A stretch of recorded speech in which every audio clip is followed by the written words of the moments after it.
قال رسول اللہ صلی اللہ علیہ وسلم انہا ستکون فتنۃ، ان قریب ایک بہت بڑا فتنہ رونما ہوگا۔ حضور نے خبر دی فتنے کی۔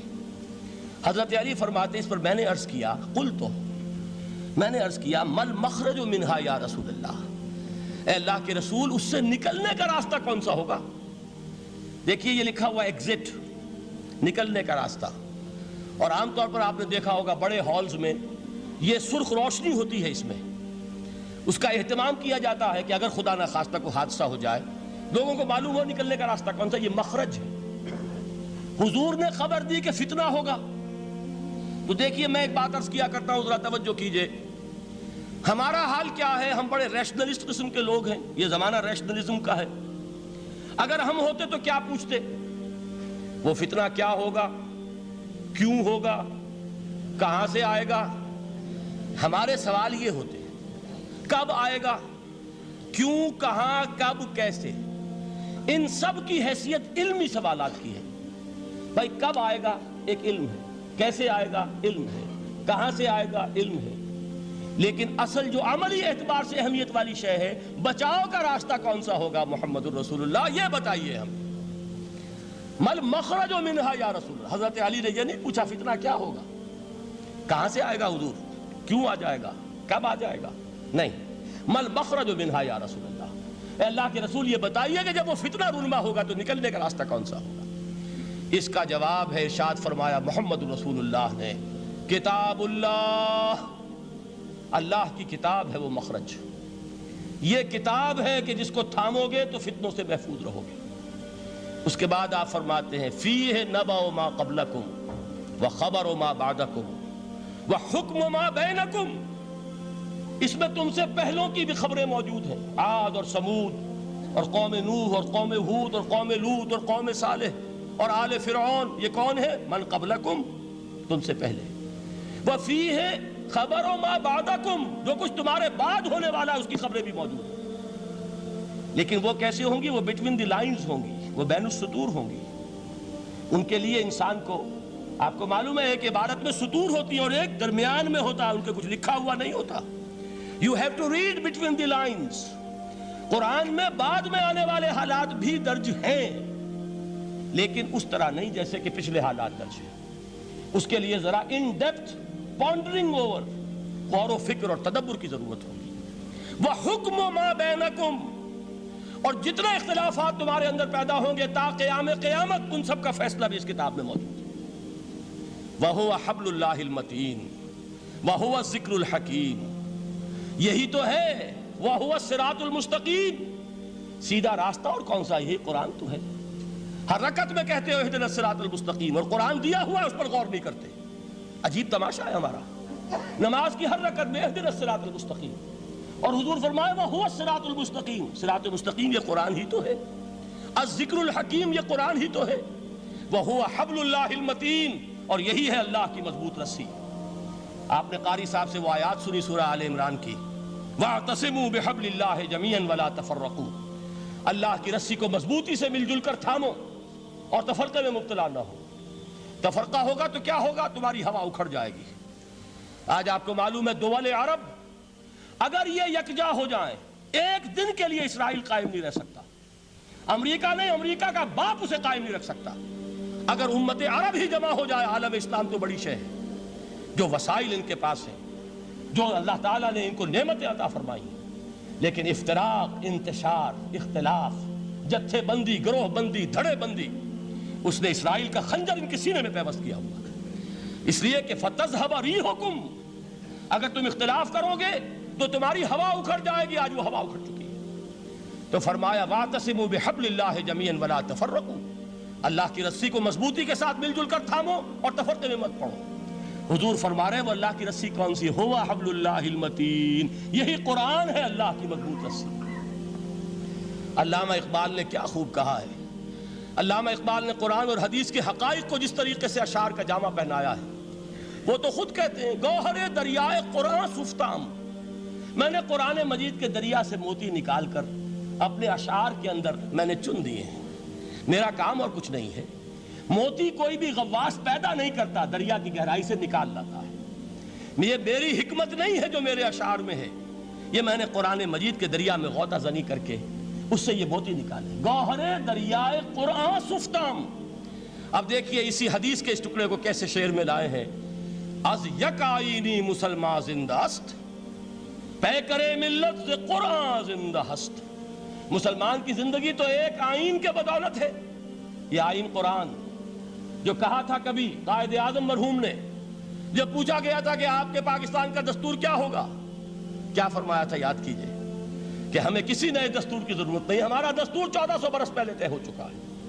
یہ ہماری بدقسمتی ہے جو کچھ کہا تھا قائد اعظم نے کہ God has given us a golden opportunity to prove our worth as architects of a new state, and let it not be said that we didn't prove equal to the task۔ میں معذرت کے ساتھ عرض کروں گا حضرت کہ واقعہ یہ ہے کہ ہم اس کے equal to the task ثابت نہیں ہوئے۔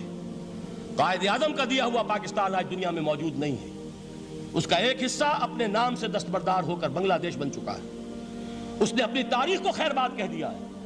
حالانکہ مسلم لیگ کی جنم بھومی ڈھاکہ ہے، 1906 میں ڈھاکہ میں مسلم لیگ نے جنم لیا تھا، اور اگر وہ صرف ہم سے علیحدہ ہوتا یہ اکیرا صدمہ ہوتا، لیکن یہ کہ اس نے جب نام بدلا ہے در حقیقت اس نے اپنے تاریخ سے اپنے پس منظر سے استعفیٰ دیا ہے۔ یہ ہمارا دوہرا ہمارے لیے صدمے کی بات ہے۔ کیا 2 یمن موجود نہیں ہیں؟ ان میں سے کوئی ایک بھی اپنا نام چھوڑنے کو تیار ہوگا؟ کیا 2 جرمنی دنیا میں موجود نہیں ہیں؟ کوئی ایک بھی ان میں سے اپنا نام چھوڑے گا؟ کیا 2 کوریا نہیں ہیں؟ 2 ویتنام نہیں ہیں؟ تو کیا 2 پاکستان نہیں ہو سکتے تھے؟ ہو سکتے تھے۔ میں یہ کہا کرتا ہوں کہ یہ گہرا صدمہ ہے علیحدگی، اور دوہرا صدمہ ہے، اور اس سے کہیں زیادہ بڑا کہ انہوں نے اپنا نام بدل لیا، اپنی آئیڈینٹی چینج کر دی، انہوں نے وہ نام اپنے ماتھے سے اتار کر خلیج بنگال کے اندر دبو دیا۔ یہ بہت بڑی سزا ہے جو ہمیں ملی ہے۔ کیوں ملی ہے؟ کہ ہم نے 25 برس تک اس قائد جس کو کہا تھا کہ وہ ہمارا آئین ہے، اس کو آئین نہیں بنایا۔ ہم نے دنیا کے سامنے جھولیاں پساری، ہم نے طرح طرح کے نظاموں کو آزمایا، لیکن اس قرآن کی طرف پیش قدمی نہیں کی۔ اللہ تعالیٰ ڈھیل دیتا ہے لیکن سزا بھی بہت سخت ہوتی ہے۔ ان بطش ربک لشدید، وہ ہم پر کوڑا برسا ہے۔ تاریخ انسانی کی عظیم ترین شکستوں میں سے ایک شکست ہے کہ جو ہمارے ماتھے پر کلنک کے ٹیکے کی طرح موجود ہے۔ اللہ کرے کہ آئندہ یہ تاریخ اپنے آپ کو نہ دہرائے، لیکن میں عرض کر دیتا ہوں آپ سے، جو ہمارے لچھن ہیں، جو ہمارا طرز عمل ہے، جو ہمارے لیل و نہار ہیں، جو ہمارا انداز ہے، اللہ کے دین کا استہزاء اور تمسخر، جس طرح اللہ کے ساتھ مذاق ہم کر رہے ہیں، اس کا شاید اس سے بھی کہیں زیادہ برا نتیجہ نکلے۔ اللہ مجھے اور آپ کو اور ارض مقدس پاکستان کو اس انجام سے بچائے، لیکن اس کے لیے کام کرنا ہوگا۔ صرف کہنے سے بات نہیں بنے گی، کمر کسنی ہوگی، ہمت جو ہے پھر انسان کو اثر نو، ایک نئی تعمیر، ایک عزم، ایک ہاتھ میں قرآن اور ایک میں تلوار لے کر یہ امت پھر دوبارہ میدان میں آئے۔ بہرحال عرض یہ کرنا تھا، اقبال کہتا ہے از یک آئینی مسلمان زندہ است، پیکرے ملت سے قرآن زندہ ہست، ماں ہما خاک و دل آگاہ اوست، اعتصامش کن کہ حبل اللہ اوست۔ تامو اس کو مضبوطی کے ساتھ، حبل اللہ یہی قرآن ہے۔ یہ یک آئینی اور پیکر قرآن کی زندگی، پیکر ملت کی زندگی جو ہے اس قرآن کی بدولت ہے۔ تو حضور نے کیا فرمایا؟ فتنے سے بچنے کا راستہ کون سا ہے؟ کتاب اللہ فیہ نبأ ما قبلکم وخبر ما بعدکم وحکم ما بینکم وہو الصراط المستقیم وہو حبل اللہ المتین وہو الذکر الحکیم۔ ایک 3 جملے اور سن لیجئے۔ هو الذی لا یشبع منہ العلماء ولا یخلق عن کثرت الرد۔ یہ قرآن وہ شے ہے جس سے اہل علم کبھی سیر نہ ہو سکیں گے۔ ولا تنقضی عجائبہ، اس کے عجائب کبھی ختم نہیں ہوں گے۔ یہ ہیروں کی وہ کان نہیں ہے کہ جو کبھی خالی ہو جائے کہ سارے ہیرے نکل چکے، اب مزید ہیرے نہیں ہیں، نہیں، علم اور حکمت کے ہیرے اور ہدایت اور حکمت کے موتی اس میں سے ابد الآباد تک نکلتے رہیں گے۔ ضرورت صرف کھودنے کی ہے۔ میں نے وہ لفظ استعمال کیا تھا، آج کا قرآن کھودنا ہوگا، آج کی ہدایت اس قرآن سے نکالنی ہوگی۔ قرآن جب نازل ہوا آن دی سرفیس، بالکل ظاہر وہ تھی اس کی ہدایت جو اس دور کے لیے ضروری تھی۔ ہمیشہ کی ہدایت اس کے اندر رکھ دی گئی ہے، اس میں مضمر ہے، اس میں چھپی ہوئی ہے، اس کے لیے تدبر کی ضرورت ہے۔ کتاب انزلناہ الیک مبارک لِيَدَّبَّرُوا آیَاتِهِ وَلِيَتَذَكَّرَ أُولُو الْأَلْبَابِ، لوگ تدبر کریں، اس کی گہرائیوں کے اندر غوطہ زنی کریں۔ لا تنقضی عجائبہ، اس کے عجائب کبھی ختم نہیں ہوں گے۔ ولا یشبع منہ العلماء، اہل علم کبھی اس سے سیر نہیں ہوں گے۔ آپ کو سخت بھوک لگی ہوتی ہے اور کھانا کھانے کے تھوڑی دیر کے بعد اب آپ کا ہاتھ رک جاتا ہے، سیر ہو گئے، بہترین کھانا ہے لیکن نہیں کھا سکتے۔ اگر عام حالات میں وہ آتا تو کبھی نہ چھوڑتے، لیکن اب وہ آپ کا میزبان کہہ رہا کچھ اور لیجئے، تناول فرمائیے ذرا، یہ دے بھائی نہیں میں اب بھر چکا، یہ آپ کہتے ہیں کہ نہیں؟ حضور فرمائے یہ قرآن وہ شے نہیں ہے جس سے اہل علم کبھی سیر ہو سکے، ان کی پیاس بڑھتی چلی جائے گی، ان کے اندر quest of knowledge, search for wisdom بڑھتی چلی جائے گی۔ کبھی بھی انسان یہ محسوس نہیں کرے گا کہ مجھے جو لینا تھا میں لے چکا، بلکہ یہ کہ جیسے جیسے قدم آگے بڑھیں گے تہذیب کے، تمدن کے، علم کے، اتنے ہی قرآن جو ہے وہ آگے بڑھتا چلا جائے گا ہر دور کی رہنمائی کے لیے۔ لا تنقضی عجائبہ ولا یخلق عن کثرت الرد، بار بار کے پڑھنے سے اس پر بوسیدگی طاری نہیں ہوگی۔ دنیا کی اور کتابیں ہیں، ایک دفعہ پڑھ لیں گے، دو دفعہ پڑھ لیں گے، تین دفعہ پڑھ لیں گے، چار دفعہ پڑھ لیں گے، پھر جی نہیں چاہے گا۔ لیکن یہ کتاب وہ ہے، امام شافعی کا میں واقعہ آپ کو سناتا ہوں۔ وہ یہ کہتے ہیں کہ ایک مرتبہ میرے ذہن میں یہ سوال آ گیا کہ اجماع کے لیے بھی قرآن مجید میں کوئی سند ہے، دلیل ہے؟